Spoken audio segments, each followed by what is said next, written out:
Hello, I'm Clive Johnson. Welcome to Impact, a podcast about how we can each bring about real change in the world and getting practical in making that happen. And hello, I'm Ellen Bintz. A special welcome if you're listening for the first time, and a big thank you to our new subscribers. Each week, we look at how we can connect our hearts to offer healing for others with our collective intention, prayers, and meditation, and talk about the critical happenings in our world that need our attention right now. You can hear what news that caught our attention this week in our last episode, but in today's episode, we take one of our regular deep dives into one aspect of intention, healing, and prayer.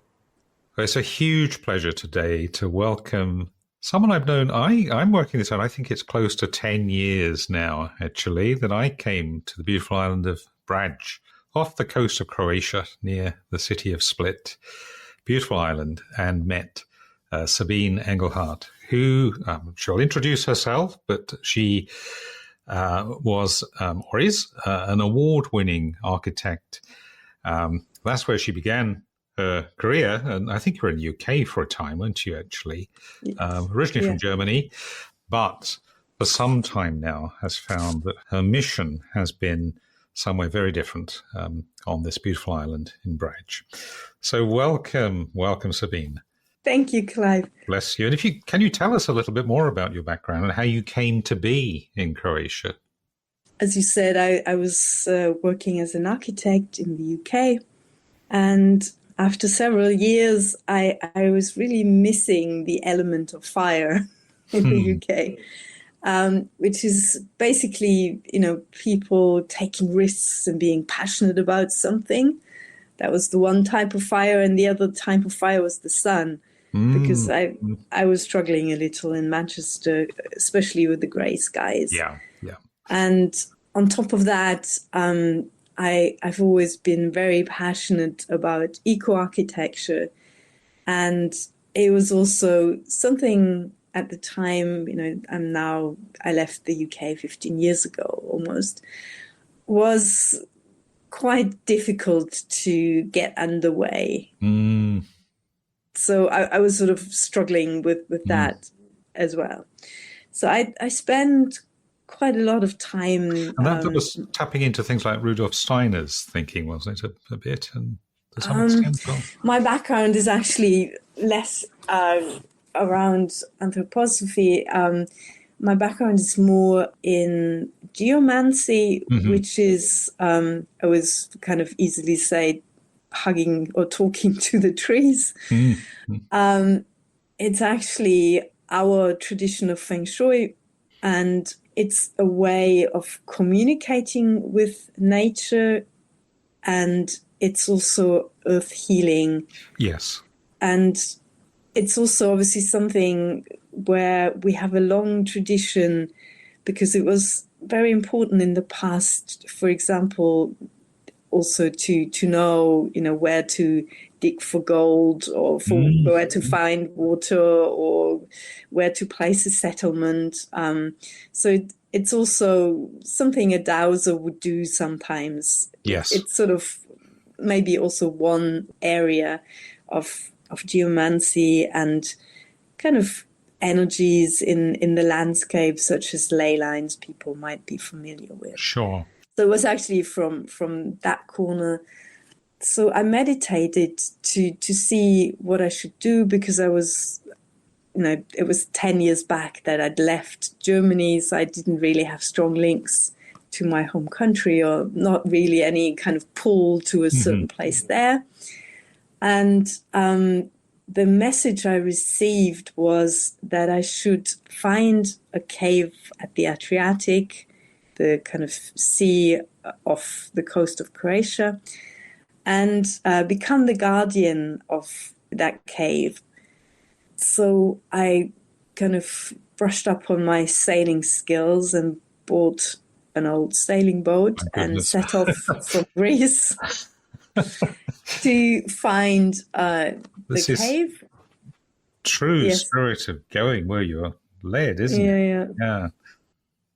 And I found that cave on the island Brač, And when I got to that place, I kind of saw a ruined building sort of a bit up the hill, and went there the following day. And when I approached the area, I asked for permission to enter, and the answer I got was, "I've been waiting for you." Oh, wow! So I kind of climbed up there. What I felt when I meditated in the little cave, which was actually part of a ruined monastery. It was sort of a ruined church or chapel in that cave. I found that it had a very, very strong heart quality there. And the rest of the story is something that unfolded over many years. So all I'm talking about now is information that has come out of meditation. So it's nothing kind of that's archaeologically proven.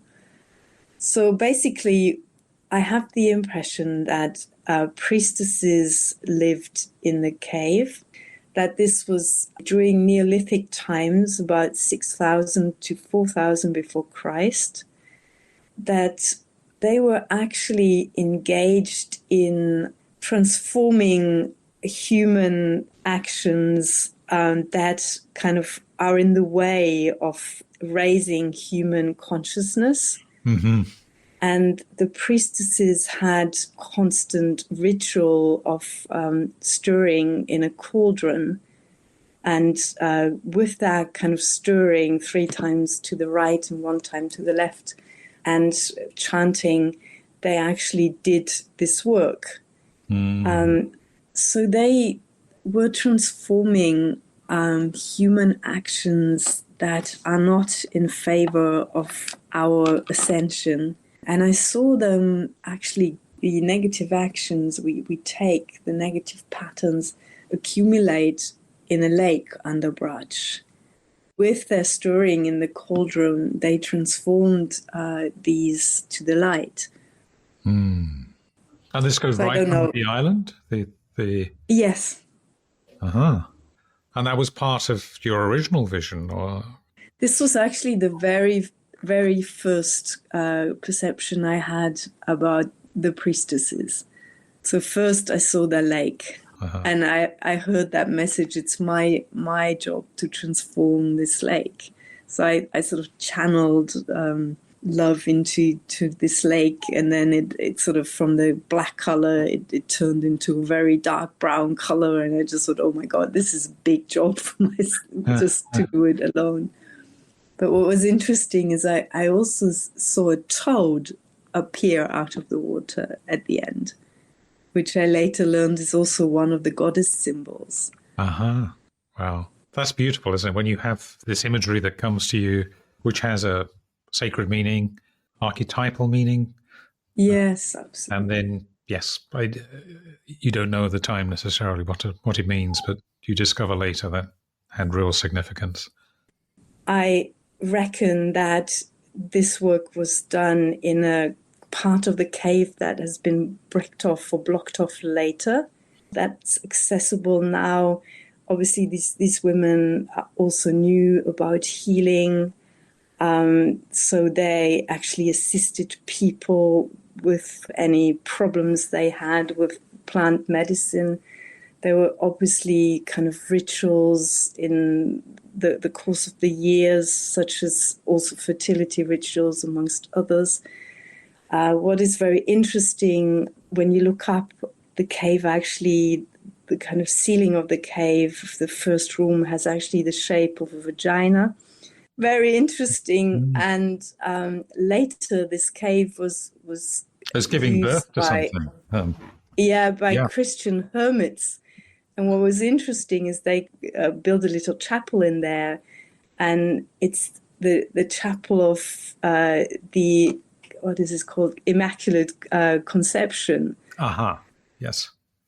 And the guide in the who takes people to the cave actually says, I think very fittingly, that when places were Christianized, they never went very far from their original purpose. So I know that when I came, it was with a gathering, wasn't it, on the island? Yeah. That you were hosting, and you took us there, I remember. And I probably have confused my images here a little bit, but the only other place I can remember visiting that was like it was Saint Baume in Provence, where Mary Magdalene is said to have. Yeah, I've heard of this, but I've not been. Oh. Yeah, it reminded me, you go up a path maybe for 20 minutes or half an hour or so, up a sort of cliff essentially. And then there's this, cavernous, really quite impressive cave. And there was a chapel, if I remember, or there is a chapel too. But it gave you're sort of halfway up, aren't you, on the mountain essentially, yes, looking out over the sea. In that case, so they would have been in a real hermitage, wouldn't they?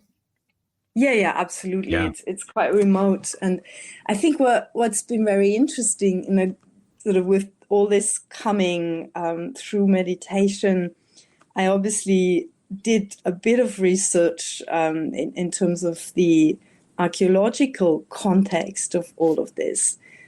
And what sort of transpires is that there was a high culture throughout Southern Europe during that time. And there is one very well-known culture, which is called Vinča culture, named after the place Vinča close to Belgrade, which I've just been to recently. And what was very interesting from that time was that it was a matrilineal society. Yes. So a lot of goddess figurines have been found from that time. I think throughout Southern Europe, it's 100,000 small goddess figurines that have been dug. And there is also one that was found on the neighboring island in a cave on the island Hvar. And there's also a high culture that has the name of Hvar in it. I can't remember now the exact kind of description of the culture.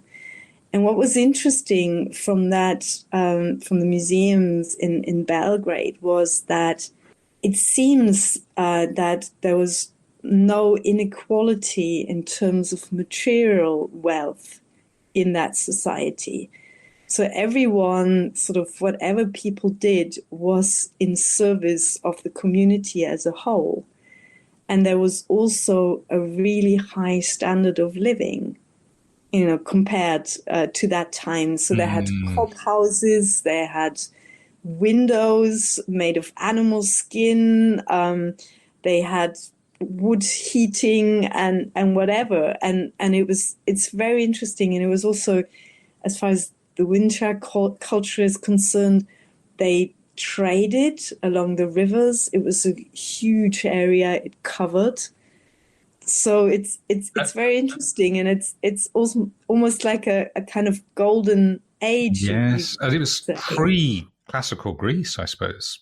Oh well, way well before then. Yeah, it's 6,000 to 4,000 before Christ. Wow, and so it's a Neolithic culture. It's the beginning of the Bronze Age.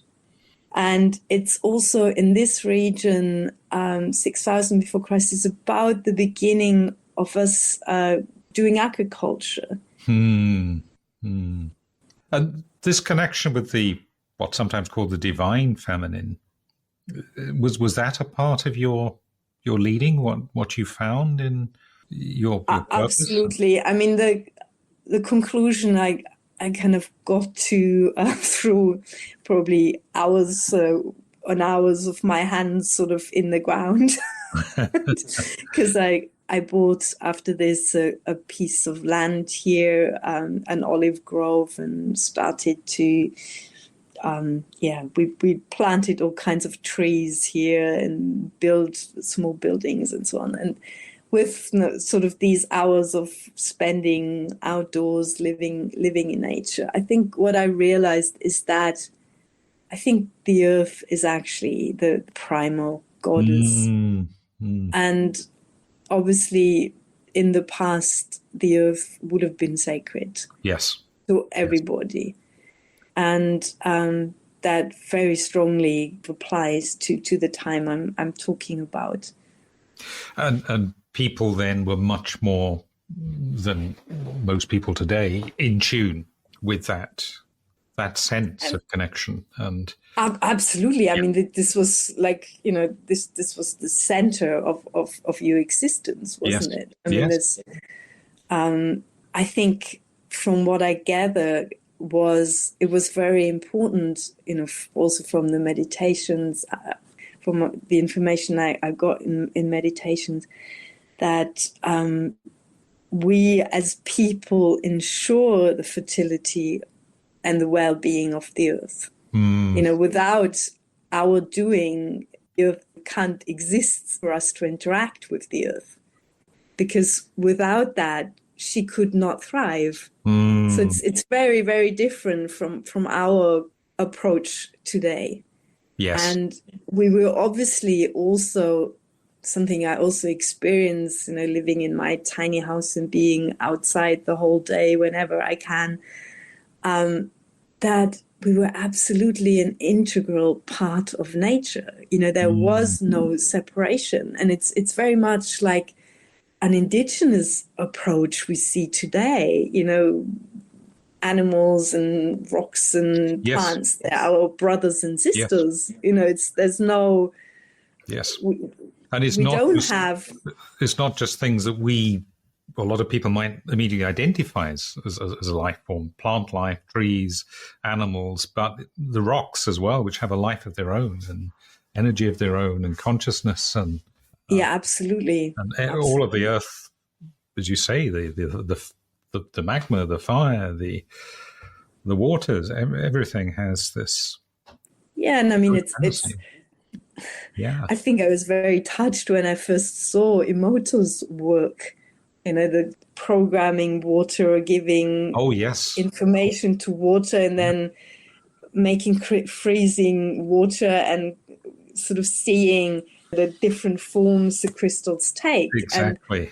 And I just think it really works. Obviously all that kind of spiritual work has a purpose, and it actually, you can see scientifically that it works. And that's absolutely amazing. And I think I'm very passionate about us getting back to that connection with the earth, because I also feel that we also lost connection to ourselves, many of us, through modern urban life. Yes. And where we actually come from is from, having our hands stuck in the earth.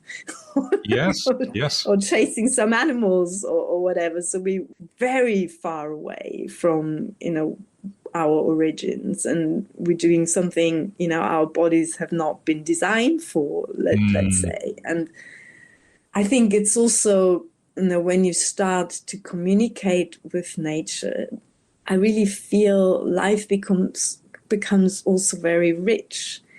At the moment, I'm trying to get into a deeper dialogue again with plants, and it's just amazing, to feel what they have to say, or what kind of. I guess that comes into your permaculture work, doesn't it? With the cultivating the land where you are and growing your own food and so on. Yeah, absolutely. And obviously, I don't always take the time to communicate with the plants deeply, because there's just also, very much to do. But if I do, I really feel they have so much more vitality, because they can tell you what they need. I mean, what I was trying to talk about now was a bit more medicinal plants, maybe, and what kind of powers they have, for which qualities they have to help us. Yeah. So I think that's amazing. And I mean, this is also what I'm doing now, partly, to make soaps and make creams and massage oils to really kind of use. Something that I've had a sense of sometimes is, as you described, when you went to the cave originally, kind of asking permission, getting a sense of whether it's right for me to be there, or, to move a plant or a stone or something, or what way it wants to be, the seed wants to be planted. I might call it an intuition, really, as a way of trying. Yeah, absolutely. And I think it's very important also for us to reconnect with this intuition, our intuition, because I really feel presently we're flooded with so much information, and it's just so easy. I get into the same problem, and I'm sometimes on social media and I look at the clock again and an hour's gone and just think, oh my God, what for? What am I doing? And I think there's also, so much information around that might not be true or leads us somewhere where, it's not a good place to be. No. And in that sense, I think it's very important for us to recultivate actually our intuition. So we sort of know in ourselves which is the right path to follow. And especially I think in times of great change and transformation, like the time we're in now, I think it's absolutely essential. Because what do you sense is happening at the moment with sort of change going on energetically, perhaps? It's an enormous transformation. It's maybe, from my point of view, the biggest change in thousands of years. What I see is that it's been decided that we will survive as humans on the earth, which I feel this decision, happened maybe about 3 years ago or something like that. Before I think I felt it was undecided. And to be able to exist in future, we obviously have to transform profoundly. The way we've been talking about, to raise our consciousness, to be much more aware of the needs of other beings, of other humans as well on the earth, to be very aware of our actions and the consequences of those, to really get into a place where we function according to our heart intelligence. And the way I feel that this is happening is that this change is that there are people who hold a lot of light at the moment. And that there is a network of these kind of light workers, let's say, that goes across the globe. And that through, I think, these people, more light will be channeled into the system. And I think it will reach some critical kind of point at which, these light islands will expand further. Often feel it's almost like a kind of tsunami. I don't mean now in terms of water, but in terms of a big sudden critical change. mass. Would that be the kind something like that, where we're getting to a threshold. And I'm not sure. It's obviously, I've been in meditation sometimes in this new energy, but it's quite tough on the body. So I think to be able to take that, I think we need to take good care of our bodies. Yes. Especially in terms of toxins and all these, to really live as healthily as we can, because it's quite an unusual kind of energy. There's a lot of power that we've got to contain, as it were. And have you had more of a sense over the years now of your sort of evolving mission, as it were, with this cave? protecting this cave, being like a caretaker? Yeah, absolutely. I mean, I take people there. Sometimes it's a little unfortunate. It's a tourist site. So as it happens, energetically, when quite a few people pass through places like this, thank God it's sort of high up on the hills. It's a bit difficult to get to. It sort of loses a little bit, of its energy. But I do connect with the priestesses frequently.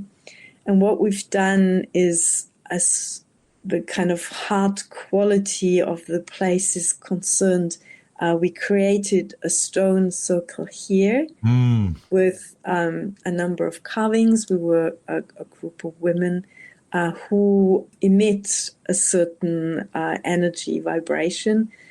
And what we were saying is basically the same point we're at now, that the world we created doesn't work very well. So we asked ourselves sort of which qualities would be important to achieve change, or what would be important, for all beings to live in harmony. Because the problem we have, obviously, also, if you just look at humans, some people are extremely rich, others don't have anything. A lot of us are unhappy. We inflict incredible suffering on each other, on other beings. I mean, we are kind of not in a great place.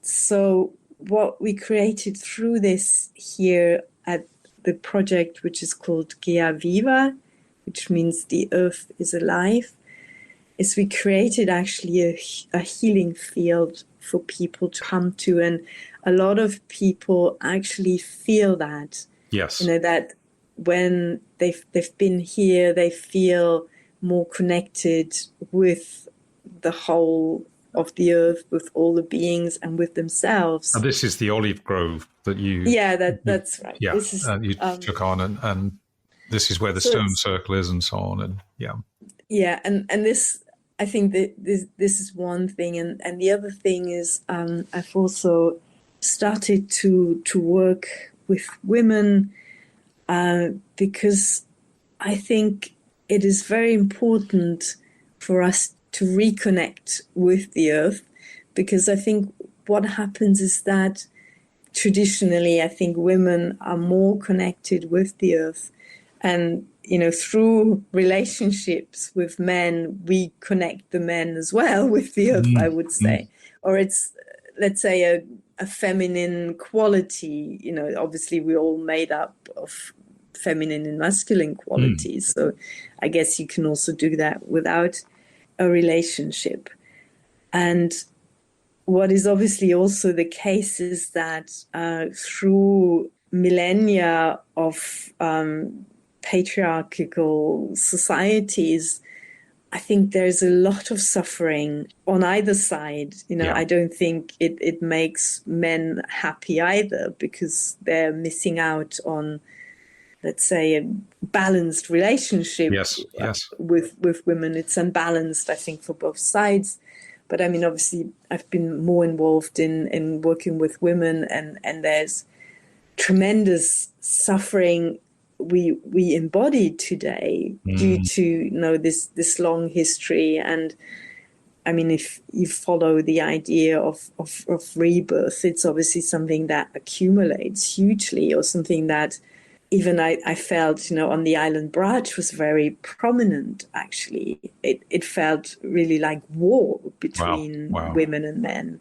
It was very, very strongly kind of ingrained in the landscape here. When you arrived, it was not too long after the breakup of the old Yugoslavia, was it? Well, no, maybe it was a little bit after, I guess. Well, no, that it was still quite strong memories. 1996, and I came 2009, so sometime later. But I think this was just here because also, energetically, Brač is a very rocky place. Yes. And so the energies are very harsh, let's say. And I think that also applies to relationships between men and women, or in, the kind of traditional ways of relating to each other. Quite polarized, really. And yeah, absolutely. And that's kind of very taking on these ideas tangible. Of traditional roles, as some people would see them, and so on. Yeah, and I think it causes suffering, on either side, really. Yeah.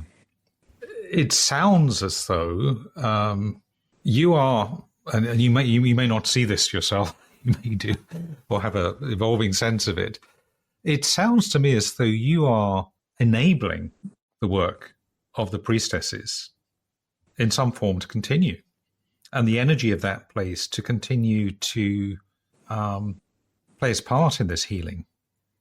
I think that it's very important to kind of reconnect with this, and I think it's less for the sake of kind of the past or some kind of quaint story, because in a way I think elements of what they're doing are very important for our future. Especially in becoming more conscious, as I was saying earlier, being more connected with the earth, with maybe also a sense of community. Yeah. In terms of supporting each other, let's say, in that sense. And this future way of being, whenever it may happen, in our physical incarnation lifetimes, as it were, or beyond, the moves towards it, the kind of evolving collective consciousness, the kind of practices, the kind of return to that reconnecting with nature, particularly, seems a very important part of.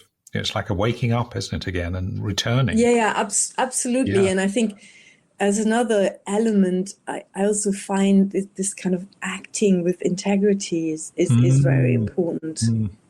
Because I think in many contexts we are very aware, mentally. Yes. Where we should be, what should be done, but really kind of acting in that way is not always easy. Yes. And I mean, I had this once a vision in a meditation, which was very, very interesting, was people were interacting with each other in the full awareness of all the trauma the other person had. And this was extremely healing. It was just incredible.